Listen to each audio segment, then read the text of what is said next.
In the heart of Salem, Massachusetts, where history whispers through the cobblestone streets and the air is thick with tales of the past, stands a structure steeped in mystery and intrigue. Known as the Witch House, this building is the only remaining structure connected to the notorious Salem witch trials of 1692. It bears witness to a dark chapter in American history, a time when fear and superstition led to the persecution of innocent people. Visitors flock to the Witch House, drawn by the legends that surround it. They come seeking a glimpse into the past, but many leave with more than just memories. Reports of strange occurrences abound, whispers echoing through the halls, an unsettling feeling of being watched, and the lingering scent of burning flesh that seems to permeate the very walls. Photographs taken within its confines often reveal strange orbs and shadowy figures that were invisible to the naked eye. As the sun sets and the shadows lengthen, the Witch House transforms into a realm where history and the supernatural intertwine. This is a place where the echoes of the past refuse to remain silent, and where the spirits of those lost to the hysteria of the witch trials linger, waiting to share their stories with those brave enough to listen. Chapter 1: A Journey to Salem. The story begins with a group of tourists arriving in Salem on a crisp autumn day. The leaves crunched underfoot as they made their way through the historic town, their excitement palpable. Among them was Sarah, a history enthusiast with a fascination for the supernatural. She had always been captivated by the witch trials, drawn to the tales of the accused and the hysteria that swept through the town. As the group approached the witch house, Sarah felt a shiver run down her spine. The structure loomed ahead, its dark wooden beams and crooked windows giving it an eerie presence. This was not just a building, it was a portal to a time when fear ruled and lives were shattered.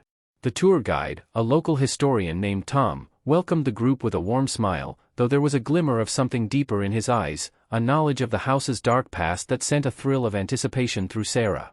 She was eager to hear the stories that had been passed down through generations. Chapter 2: The History of the Witch House. As the group gathered inside the witch house, Tom began to recount the history of the building. He explained that it was the home of Jonathan Corwin, a judge during the witch trials. Corwin played a significant role in the trials, and it was believed that the house had witnessed the horrors that unfolded within the walls of Salem. Tom shared chilling details about how fear had gripped the community, leading to the accusations of witchcraft. Neighbors turned against neighbors, and innocent lives were lost amid the frenzy. As he spoke, the air grew heavy with an unsettling energy, as if the spirits of the past were listening, eager to share their own stories. Sarah could feel the weight of history pressing down on her. The witch house was more than just a relic, it was a reminder of the darkness that could emerge when fear and ignorance took hold. She glanced around the room, noticing the expressions on her fellow tourists. Some were fascinated, while others appeared uneasy, shifting their weight as if they could feel the presence of unseen eyes watching them. Chapter 3: Whispers in the Halls. As the tour progressed, the group moved through the dimly lit rooms of the witch house. The air was thick with history, and the atmosphere felt charged. Sarah couldn't shake the feeling that they were not alone, something lingered just beyond her perception. In one room, Tom shared a particularly haunting story about a woman named Rebecca Nurse, an accused witch who had been executed despite her innocence. As he spoke, Sarah thought she heard a faint whisper, barely audible but unmistakable. It sent chills down her spine. She glanced at her fellow tourists, but nobody seemed to react. Was it just her imagination, or was the house trying to communicate? As they continued the tour, Sarah felt a growing unease. The walls seemed to close in around her, and the temperature dropped noticeably. She could sense the weight of the past pressing down, and she wondered how many souls had walked these halls, their stories left untold. Chapter 4: The Scent of Burning Flesh. As the group entered a particularly dark room, Tom paused to explain that this was where many believed the trials had taken place. The atmosphere felt different here, thicker, heavier. Sarah could hardly breathe, and then she caught a whiff of something that made her stomach turn, a burning smell that was both familiar and horrifying. "Does anyone else smell that?" she asked, glancing around at her fellow tourists. Some nodded, while others wrinkled their noses in confusion. "It's just the old wood and dust," Tom replied, though there was a hint of uncertainty in his voice. But Sarah couldn't shake the feeling that it was something more. The scent was stronger now, and it brought to mind the tales of the accused witches who had faced the gallows. As the group continued through the house, Sarah couldn't help but feel that the spirits of those who had suffered were still present, their pain echoing through the walls. It was as if the house was a vessel for their sorrow, holding onto the memories of their anguish. Chapter 5: Orbs and Shadows. After touring the main rooms, the group was invited to explore the attic, a place that had seen its share of curious visitors. Tom warned them that many people had reported strange occurrences in this part of the house, particularly odd lights and shadowy figures captured in photographs. As Sarah ascended the narrow staircase, she felt a surge of excitement mixed with trepidation. The attic was dimly lit, and the air felt charged with energy. She took out her phone, eager to capture the atmosphere. "Make sure to take photos," Tom encouraged. "You never know what you might catch." As she snapped pictures, Sarah felt a strange sensation wash over her. It was as if the air was alive, buzzing with energy. She glanced around, half expecting to see a figure lurking in the shadows, but the attic was empty. When she reviewed her photos later, she was shocked to see strange orbs of light hovering above her head. Some were bright, while others were faint and almost ghostly. It sent shivers down her spine. Was it merely a trick of the light, or had she captured evidence of something supernatural? Chapter 6: The Stories of the Accused. As the tour continued, Tom shared more stories of the individuals accused during the witch trials.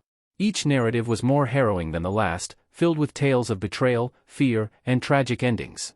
Sarah listened intently, her heart aching for those who had suffered. The weight of history pressed down on her, and she found herself drawn to the stories of women like Tituba, the first to be accused, and Elizabeth Proctor, who had fought for her innocence. The stories were not just tales of the past, they were reminders of the dangers of hysteria and the importance of justice. In one room, Tom spoke of the courage of those who had stood up against the madness, trying to reveal the truth. Sarah felt a surge of admiration for these individuals who had dared to confront the tide of fear. Their bravery resonated within her, igniting a desire to uncover the truth behind the shadows of history. Chapter 7: A Haunting Experience. As the tour drew to a close, the group gathered in the main room of the witch house. The atmosphere shifted, and the air felt heavy with anticipation. Sarah felt a sudden chill, as if an unseen presence had entered the room. Tom shared one last story about the house, recounting how many visitors had reported feeling watched or even touched by invisible hands. Just then, Sarah felt a light brush against her arm. She turned quickly, but no one was standing beside her. Her heart raced, and she glanced at O'Brien, who looked equally unsettled. "Did you feel that?" she whispered to him. He nodded, his eyes wide with surprise. The group began to disperse, but Sarah lingered, wanting to absorb every moment in this historic place. She took a deep breath, trying to steady herself. The witch house felt alive, pulsating with energy and history. Chapter 8: The Lasting Impression. As the tour ended and the group prepared to leave, Sarah couldn't shake the feeling that the witch house had left an indelible mark on her. The stories, the sensations, and the whispers of the past echoed in her mind. As she exited the house, she glanced back at its dark silhouette against the stormy sky. She felt a sense of connection to the souls who had once walked these halls, their stories intertwined with hers. The witch house was more than just a building, it was a testament to resilience, fear, and the unwavering human spirit. Chapter 9: Continuing the Journey. In the days that followed, Sarah found herself captivated by the stories she had heard. She delved deeper into the history of the Salem witch trials, researching the lives of those accused and the societal factors that had led to such hysteria. The more she learned, the more she felt compelled to share these stories, to honor the memory of those who had suffered.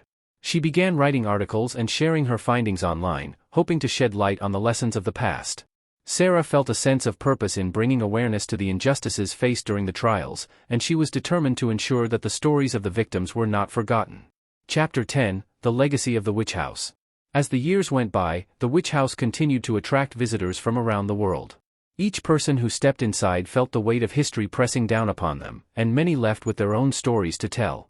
Reports of strange occurrences persisted, with new visitors sharing their experiences of whispers, feelings of being watched, and strange lights captured in photographs. For Sarah, the witch house had become a symbol of resilience and a reminder of the importance of learning from the past. She organized community events to raise awareness about the history of the witch trials, inviting speakers and historians to share their insights. The house stood as a testament to the complexities of human nature, how fear could lead to the darkest of actions and how the truth could be overshadowed by hysteria. Through her efforts, Sarah hoped to keep the legacy of the witch house alive, ensuring that the lessons learned from the past would resonate for generations to come. Epilogue: Echoes of the Past. Years later, as an established historian and advocate for justice, Sarah returned to the witch house. The air was thick with memories, and the stories of the past reverberated through her mind. She stood in the main room, absorbing the atmosphere that had once captivated her as a tourist. As she turned to leave, a sudden breeze swept through the room, and she felt a familiar chill on her arm. It was as if the spirits of those who had suffered were thanking her for keeping their stories alive. With a heart full of gratitude and purpose, Sarah stepped outside, glancing back at the witch house one last time. It remained a beacon of history, a place where the echoes of the past intertwined with the present, reminding all who entered of the importance of compassion, understanding, and the unwavering strength of the human spirit.